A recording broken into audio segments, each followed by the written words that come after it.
नमस्कार। किसका होगा राज तिलक? आपके साथ मैं हूं मलिका मल्होत्रा। सुबह के 7 बज गए हैं। यूपी में तीसरे दौर की वोटिंग शुरू हो गई है। आज तीसरे दौर में 59 सीटों का फैसला होना है, जिसमें हाई प्रोफाइल करहल सीट शामिल है, जहां से अखिलेश यादव की किस्मत दांव पर है। इतना ही नहीं, 16 जिलों में कम से कम 7 सीटों पर यादव वोटरों का प्रभाव है। यूपी में तीसरे चरण के मतदान के अलावा आज पंजाब की जनता भी अपने नए सीएम का फैसला करेगी। पंजाब की 117 सीटों पर इस बार कांटे की टक्कर है, जबरदस्त मुकाबला। थोड़ी देर बाद 8 बजे से वहां वोटिंग शुरू होगी।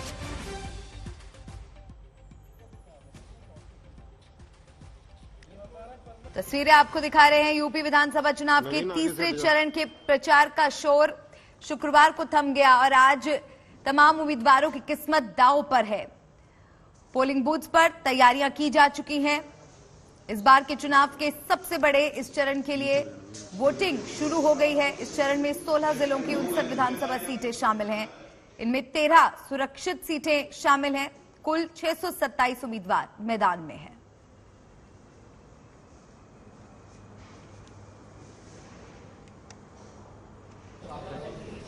सैफई से मेरी सहयोगी मौसमी सिंह मेरे साथ जुड़ गई हैं। सीधा मौसमी का रुख करेंगे।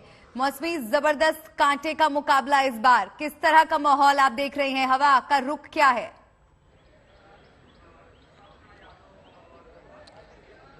जी बिल्कुल, देखिए मलिका, हम लोग जसवंत नगर में हैं और जसवंत नगर में आता है सैफई गांव, जो कि यादव परिवार का पैतृक पुश्तैनी गांव है और यहाँ से ही शुरू हुई थी यादव परिवार की सियासत।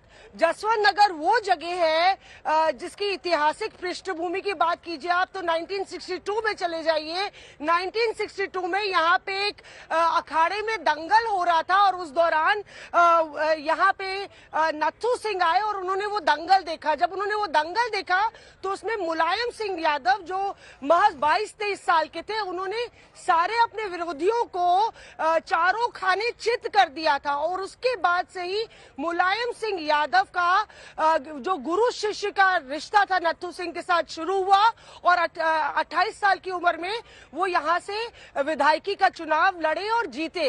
तो ये है जसवंत नगर की कहानी और मुलायम परिवार की सियासत की जो पृष्ठभूमि है उसकी कहानी। आप जो बूथ देख रही है ये अभिनव इंटर कॉलेज है, जहाँ पे मुलायम सिंह यादव, अखिलेश यादव, प्रोफेसर राम गोपाल और शिवपाल यादव यहाँ पे वोट डालेंगे। शिवपाल यादव छठी बार यहाँ से विधायकी का चुनाव लड़ रहे हैं।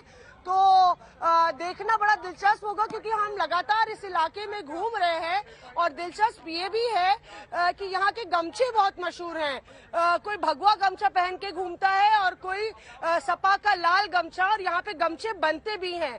तो देखना ये होगा कि आखिर जसवंत नगर में जो है जसवंत नगर, जो कि इटावा इलाके में आता है, किस रंग के गमछे से रंगता है। मार्च 10 को ये पता चलेगा। पर बहरहाल जो एक विरासत की सियासत है मुलायम परिवार की, उसको सबसे बड़ी चुनौती भाजपा दे रही है, क्योंकि लगातार भाजपा 2019 के चुनाव की बात करें, 2017 के चुनाव की बात करें तो 3 में से 2 सीट भाजपा के खाते में गई थी। तो दिलचस्प होगा। सुबह सुबह बताया जा रहा है सबसे पहले प्रोफेसर राम गोपाल यादव यहाँ पे वोट डालने आएंगे। मलिका, बिल्कुल मौसमी, जबरदस्त माहौल आपके वहां पर दिख रहा है। हाथरस ले चलते हैं आपको। कुमार कुणाल वहां से मौजूद है। हाथरस, इस बार के चरण की कुणाल एक हॉट सीट मानी जा रही है। सत्तारूढ़ बीजेपी ने आगरा की पूर्व मेयर अंजुला महौर को मैदान में उतारा है, जो कि पहली बार चुनाव लड़ने जा रही हैं। किस तरह का माहौल आप वहां देख पा रहे हैं?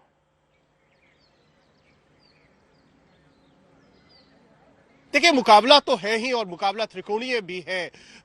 हाथरस की सीट पर भी और जो आसपास के तमाम सीट हैं उन पर भी।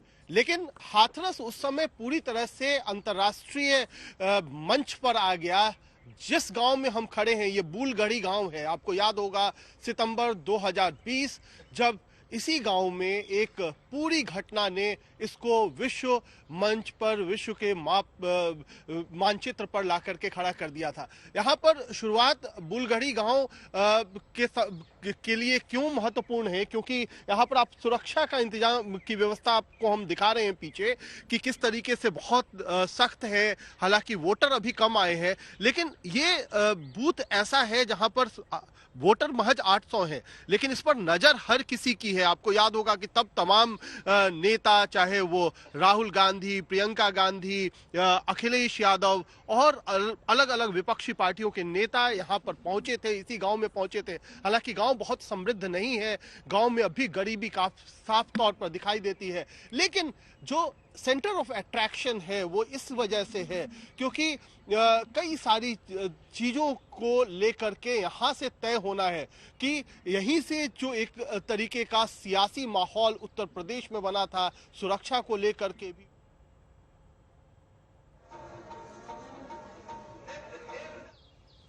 लोगों की मर्जी है। हमने सब कुछ अपनी तरफ से ज्यादा कोशिश की है। अब जो लोग चाहेंगे, जो परमात्मा चाहेगा।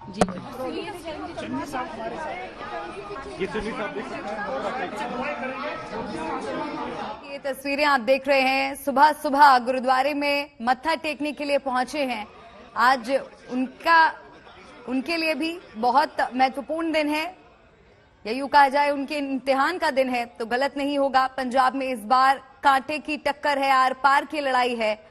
और जिस तरह से कांग्रेस की अगर बात की जाए तो बीते कुछ दिनों में जो उठापटक हमने देखी, जिस तरह से सियासी माहौल में तनाव दिखा और फिर सीएम चन्नी का मुख्यमंत्री उम्मीदवार के नाम पर उनका नाम इस तरह से सामने आना, तो जाहिर सी बात है सभी की निगाहें उन पर टिकी हुई हैं। 2 सीटों से इस बार वो चुनाव लड़ने जा रहे हैं। लगातार हमारे सहयोगी हमारे साथ बने हुए हैं। एक बार फिर से कुणाल का रुख करेंगे, जो कि हमें बता रहे थे कि किस तरह से हाथरस जो इस बार की हॉट सीट मानी जा रही है, वहां का चुनावी माहौल है। कुणाल।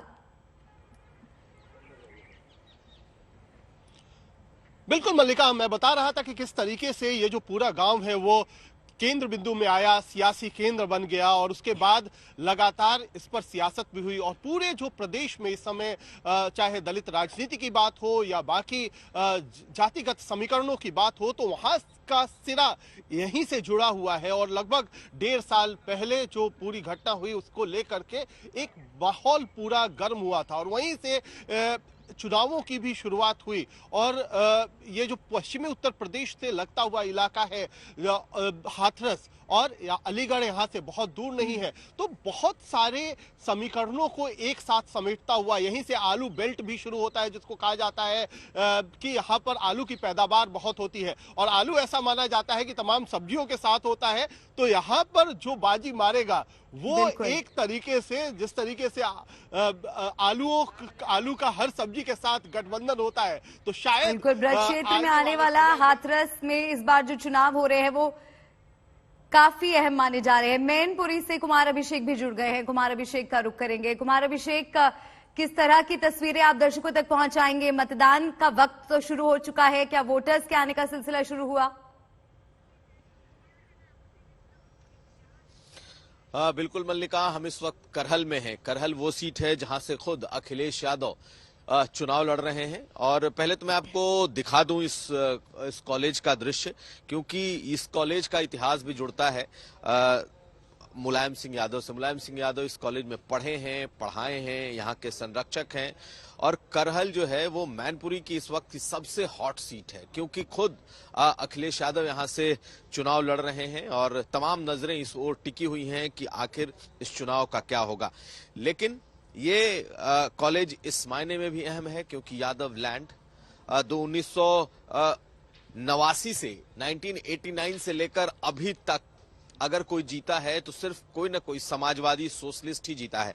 2002 में बीजेपी ने इस सीट पर जीत दर्ज की थी, लेकिन बाद में सोनवरन यादव खुद भी समाजवादी पार्टी में शामिल हो गए और तब से वो लगातार यहाँ के विधायक भी हैं। इस बार सबसे सुरक्षित सीट ये मानी जा रही है और इस सबसे सुरक्षित सीट पर खुद अखिलेश यादव चुनाव लड़ रहे हैं। यहाँ का अगर सामाजिक ताना बाना आप देखें तो सबसे ज्यादा यादव वोट हैं, 38% उनके वोटरों की तादाद है।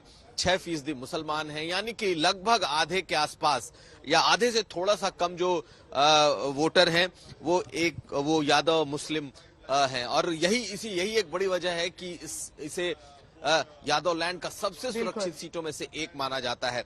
और आप अंदाजा लगाइए कि चाहे मोदी की लहर हो या कोई भी बीजेपी की लहर हो, बीजेपी कभी यहां पार नहीं पाई, सिर्फ 2002 को छोड़कर। तो तमाम जो नजरें हैं वो इस वक्त इसी पर टिकी हुई हैं। और यहां से एसपी सिंह बघेल, जो कि केंद्रीय मंत्री हैं मोदी सरकार में, वो अखिलेश यादव को टक्कर दे रहे हैं। तो तमाम नजरें इस ओर टिकी होंगी कि आखिर इस करहल विधानसभा का कौन जीतता है, क्योंकि सबसे ज्यादा नजरें यहीं पर हैं। बिल्कुल, और एसपी सिंह बघेल के उतरने के बाद यहाँ मुकाबला काफी रोचक हो गया है। एक और सहयोगी जुड़ गए हैं फिरोजाबाद से। फिरोजाबाद आपको लिए चलते हैं। फिरोजाबाद विधानसभा सीट भी उत्तर प्रदेश की अगर इस बार के चुनाव की बात की जाए तो काफी महत्वपूर्ण सीट मानी जा रही है। वहां पर किस तरह का माहौल आप देख पा रहे हैं? वोटर्स के बीच क्या जाने का मौका मिला, हिमांशु?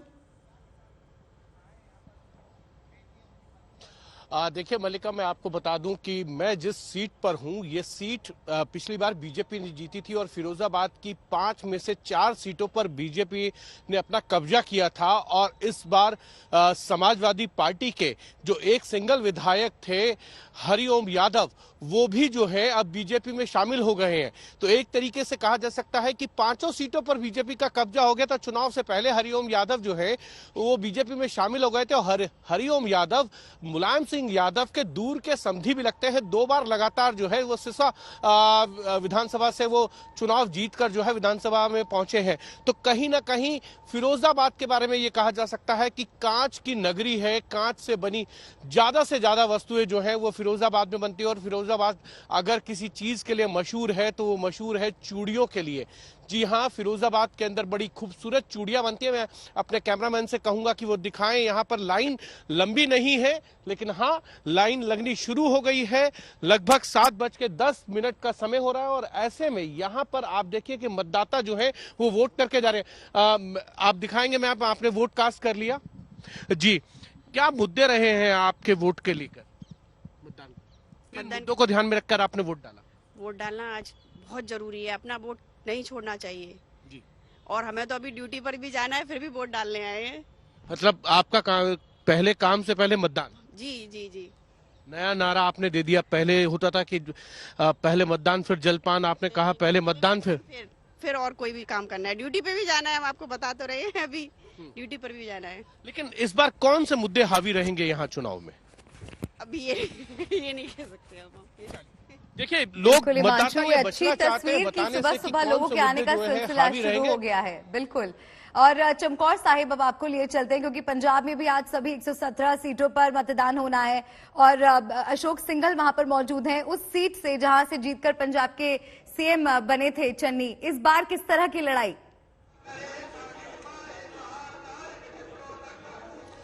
देखिए, अभी जो सीएम है पंजाब के चरणजीत सिंह चन्नी गुरुद्वारा चमकौर साहिब पहुंचे। यहाँ पे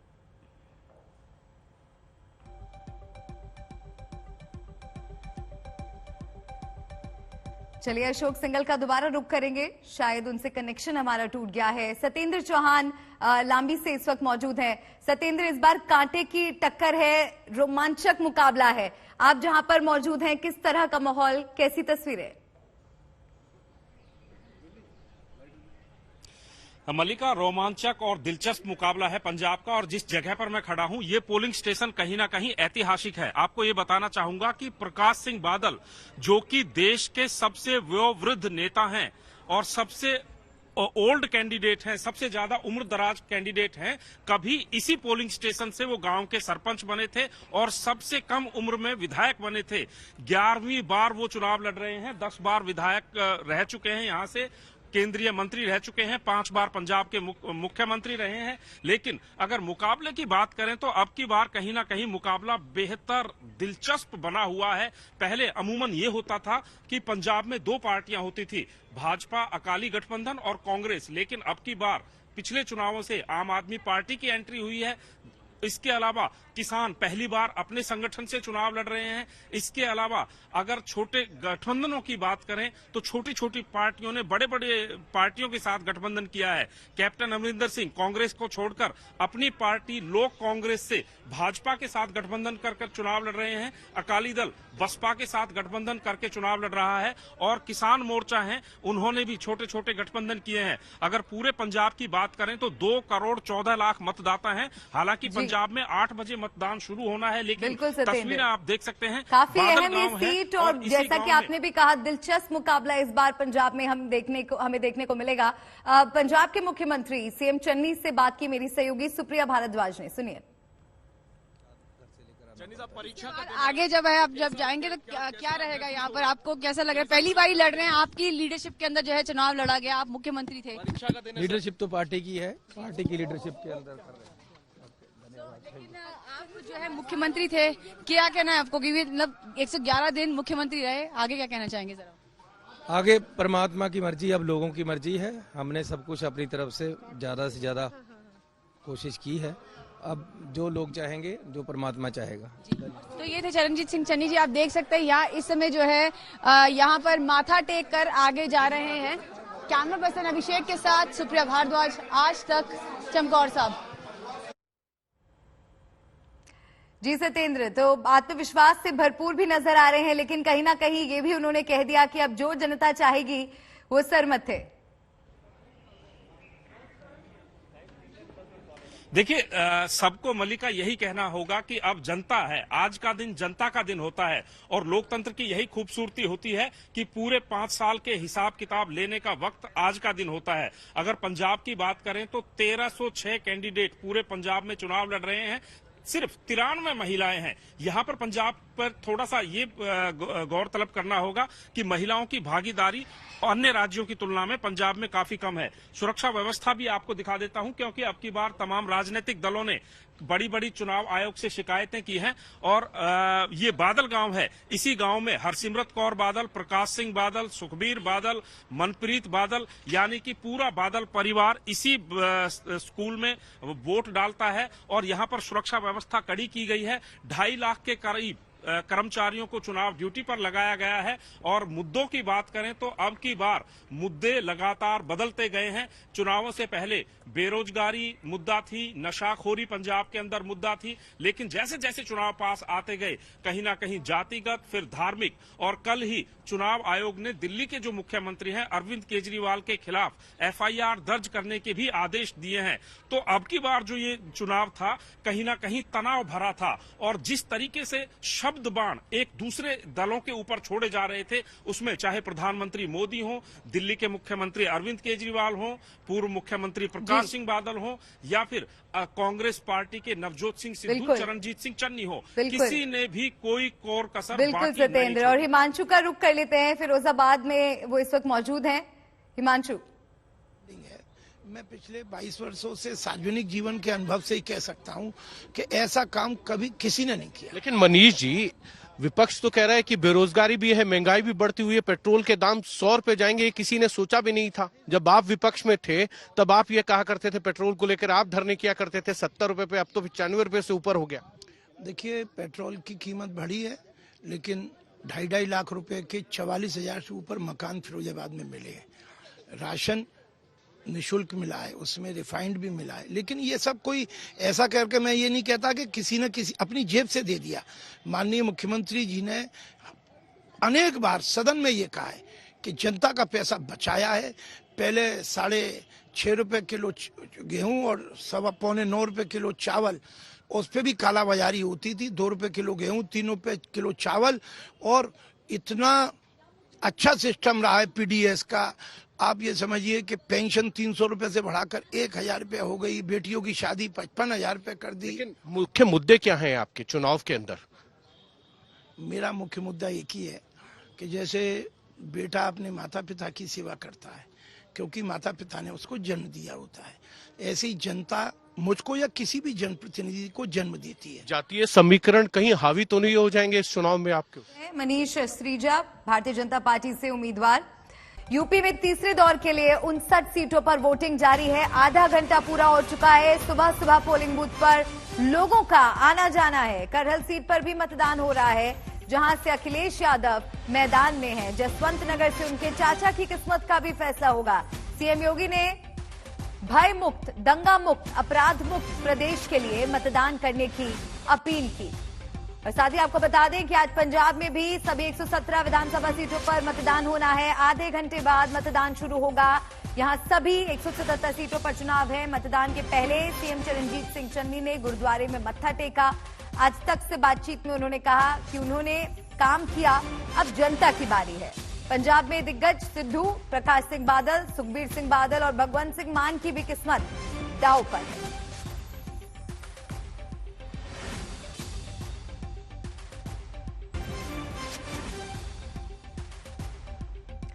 सबसे पहले आपको ले चलते हैं औरैया। जितेंद्र बहादुर सिंह मेरे सहयोगी वहां से मौजूद हैं। औरैया की अगर बात की जाए तो 2017 में 45.22% वोट पड़े थे, जो कि एक बहुत बड़ा वोटिंग परसेंटेज नहीं है।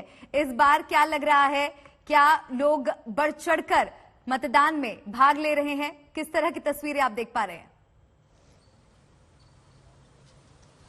देखिए मल्लिका, सुबह सुबह यहाँ पर अभी वैसी तेजी मतदान की नहीं दिखाई पड़ रही है। लोग कम ही आ रहे हैं, क्योंकि पिछला जो रिकॉर्ड था उसको तोड़ने की कोशिश की जा रही है। इलेक्शन कमीशन की तरफ से कहा जा रहा है कि जो मतदान कम पिछली बार हुआ था उसको ज्यादा बढ़ाया जाए, और इसलिए लोगों से ज्यादा यहाँ पर अपील की जा रही कि घरों से निकल करके मतदान करें। लेकिन आपको बता दें कि 2017 में जो औरैया क्षेत्र है, पूरा यहाँ पर जो जिला है, 3 विधानसभा सीटें हैं और तीनों की तीनों सीटें बीजेपी ने यहां पर जीती थी और यहां पर क्लीन स्वीप बीजेपी की तरफ से किया गया था। लेकिन औरैया क्योंकि नजदीक पड़ता है इटावा के, और इसके बारे में बताते हैं कि ये पूरा यादव लैंड है और यहां पर यादवों का गढ़ है, इस वजह से ये परंपरागत तौर पर समाजवादी पार्टी की सीट मानी जाती है। लेकिन इस वजह से यहां पर की जो स्थिति है वो सबसे अलग है। बिधुना विधानसभा सीट में सबसे खास बात यह है, जहां पर मैं इस वक्त मौजूद हूं, यहां पर पिता और बेटी के बीच में राजनीतिक लड़ाई चल रही है। कुछ ही दिन पहले उनके जो पिता हैं, जो रिया साकी, जो कि बीजेपी में शामिल हुए थे, उनको सीधे यहां से समाजवादी पार्टी की में वो चले गए, और यही स्थिति समाजवादी पार्टी में अभी दिखाई पड़ रही है। समाजवादी पार्टी में देवर और भाभी के बीच में इस वक्त यहां पर राजनीतिक लड़ाई चल रही। तो काफी दिलचस्प यहां पर है मल्लिका लड़ाई, और ये देखा जा रहा है कि 2017 में बीजेपी ने जीत दर्ज की थी। इस बार परिणाम किस पार्टी के पक्ष में आता है, ये जनता को तय करना है। मौसमी का रुख करेंगे। मौसमी सैफई से लगातार हमारे साथ बनी हुई है। सैफई पर सबकी नजरें टिकी हुई है मौसमी, क्योंकि जैसे कि आप पहले भी बता रही थी, बहुत अहम सीट हो जाती है यादव परिवार के लिए, और जानकारी के मुताबिक ये भी कि अपने पैतृक गांव में वोट डालने के लिए मुलायम सिंह यादव का पूरा परिवार भी पहुंचेगा। सुरक्षा बढ़ा दी गई, बड़ी रैलियां हुई। जी बिल्कुल दिलचस्प है। इस बार आप देखिए, अगर इटावा की बात करें तो इटावा में ही जसवंत नगर आता है, पर लोकसभा कॉन्स्टिट्यूंसी की बात करें तो मैनपुरी में जसवंत नगर आता है। तो मैनपुरी इटावा बिल्कुल सटा हुआ है, और लगातार मैनपुरी से सांसद जो है मुलायम सिंह यादव रहे हैं, और उनके परिवार के लोग लगातार लोकसभा में जीतते आए हैं मैनपुरी से। तो वो काफी अहम हो जाता है। सबसे बड़ी बात यह है कि क्या अपर्णा यादव और प्रतीक भी पहुंचेंगे, क्योंकि अगर पीछे पृष्ठभूमि आप देखें तो लगातार पूरा परिवार एक साथ सफाई से वोट डालता था।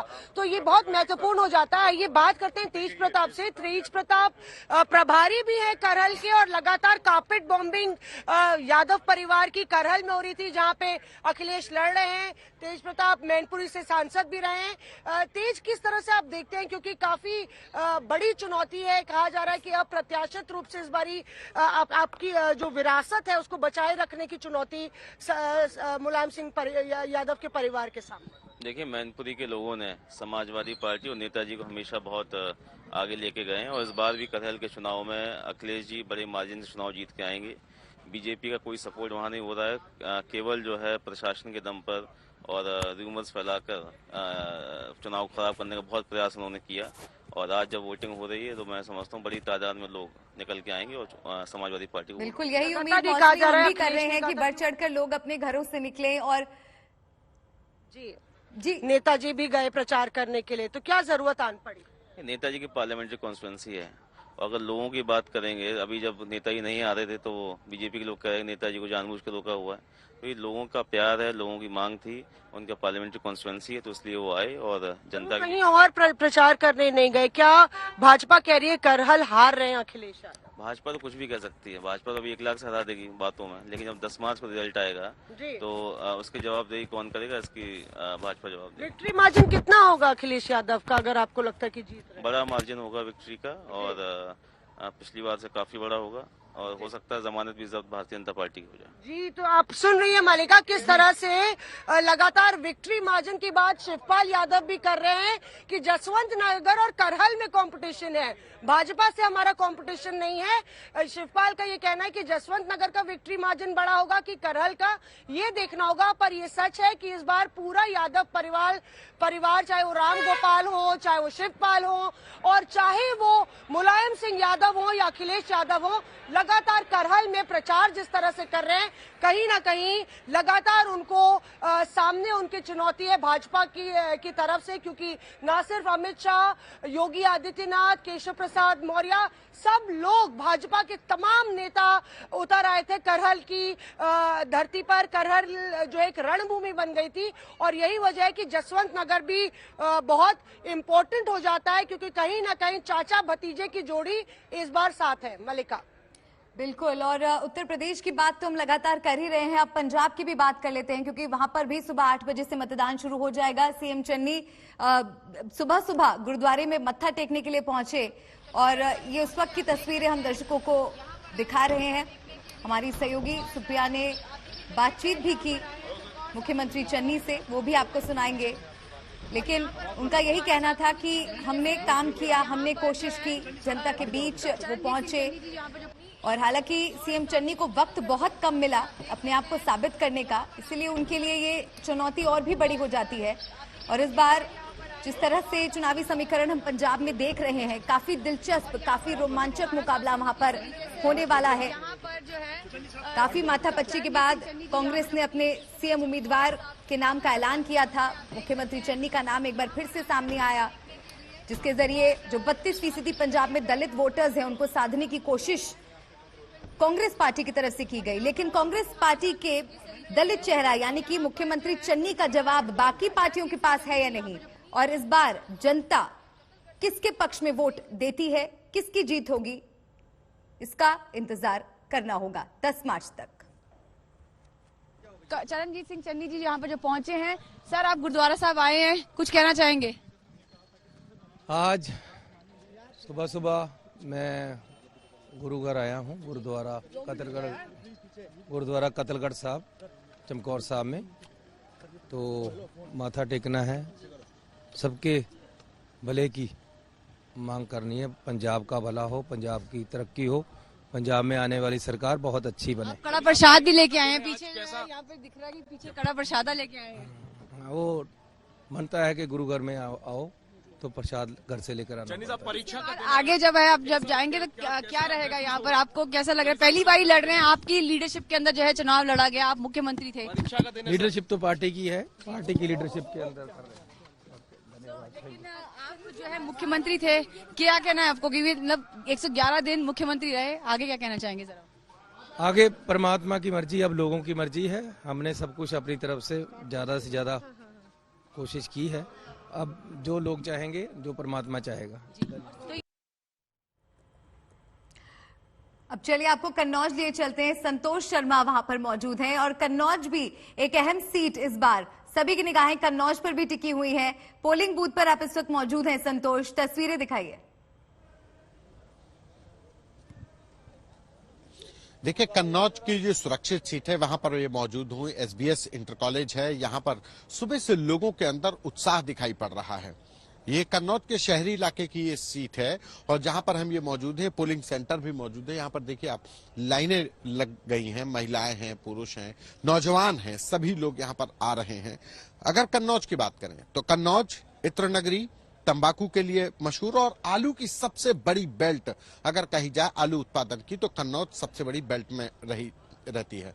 हम कल यहाँ पर जब आ रहे थे तो देख रहे थे कि आलू के जो उत्पादन के लिए जो कोल्ड स्टोरेज है पूरी बहुतायत में है, जो चाहे लखनऊ आगरा एक्सप्रेसवे के बगल में जो वहां पर जो बनाए गए हैं कोल्ड स्टोरेज वहां पर है। कन्नौज की अगर हम बात करें तो बीते कुछ महीनों से, खास करके दिसंबर महीने से, कन्नौज अपने आप में इसलिए भी मशहूर हो जाता है इनकम टैक्स की रेड के लिए। समाजवादी पार्टी के पंपी जैन जो एमएलसी थे उनके घर पर रेड पड़ी, उससे पहले पीयूष जैन के घर में जो रेड पड़ी वो कन्नौज के इसी इलाके से, शहरी इलाके से यहाँ के रहने वाले थे और पीयूष जैन के कानपुर स्थित आवास से देश की सबसे बड़ी कैश रिकवरी हुई थी। तो इसलिए कन्नौज बीते दिसंबर महीने से बहुत ज्यादा चर्चा में रहा है। और अगर कन्नौज की बात करें तो कन्नौज जिले में 3 विधानसभा होती हैं। कन्नौज सदर सीट जो सुरक्षित सीट है, तिरवा और छिबरा। बिल्कुल संतोष। और असीम अरुण से हमने बातचीत भी की, कन्नौज से बीजेपी के उम्मीदवार हैं, सुनाते हैं आपको।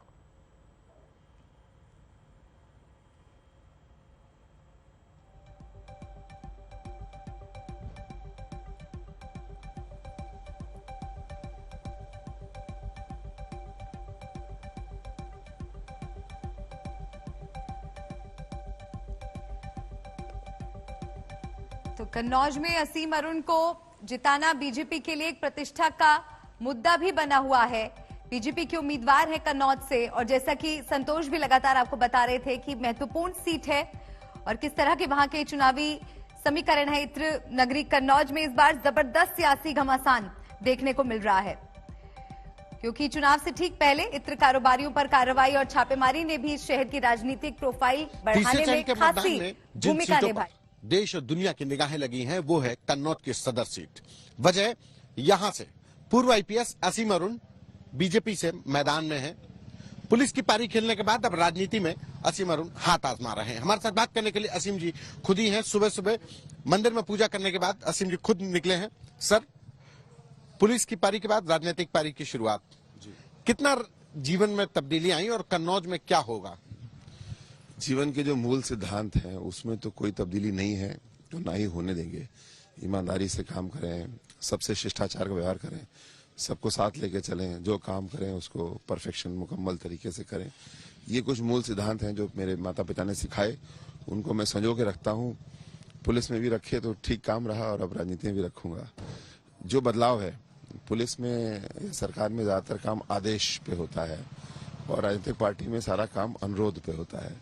जैसे कि वोटरों से भी अनुरोध किया जाता है, कार्यकर्ताओं से भी अनुरोध किया जाता है, और अनुरोध करने का तरीका जो है वो अलग होता है, आदेश का तरीका अलग होता है। तो उत्तर प्रदेश में तीसरे चरण के मतदान के अलावा आज पंजाब की जनता भी अपने नए सीएम का फैसला करेगी। पंजाब की 117 सीटों पर इस बार जबरदस्त कांटे की टक्कर है। पहली बार पंजाब में चुनाव है जहां कई पार्टियां आर पार के लिए तैयार हैं।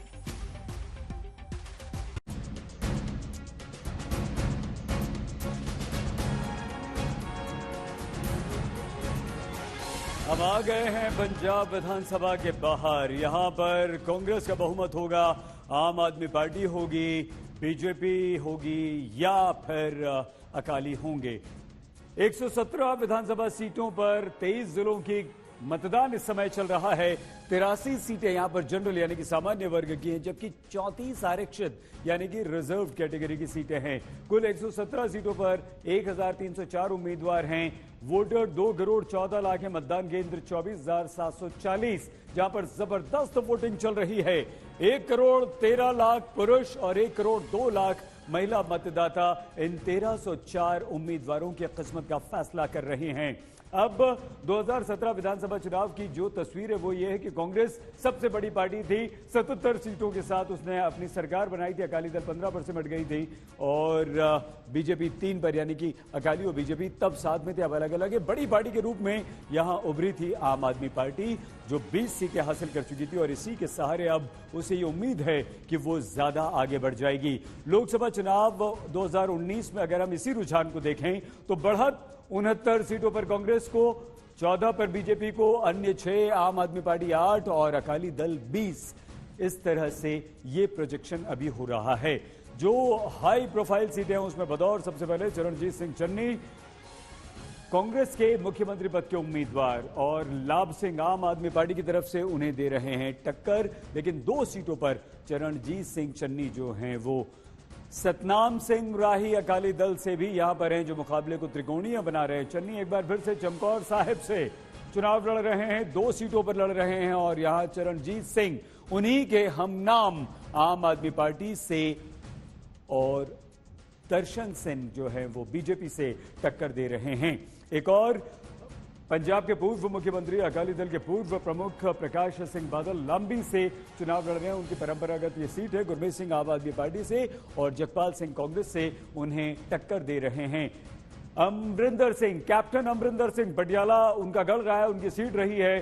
कांग्रेस छोड़ चुके हैं, बीजेपी के साथ आ गए, नई पार्टी बना ली है। अजीत पाल सिंह आम आदमी पार्टी की तरफ से और विष्णु शर्मा जी कांग्रेस की तरफ से पटियाला में कैप्टन अमरिंदर सिंह को टक्कर दे रहे हैं।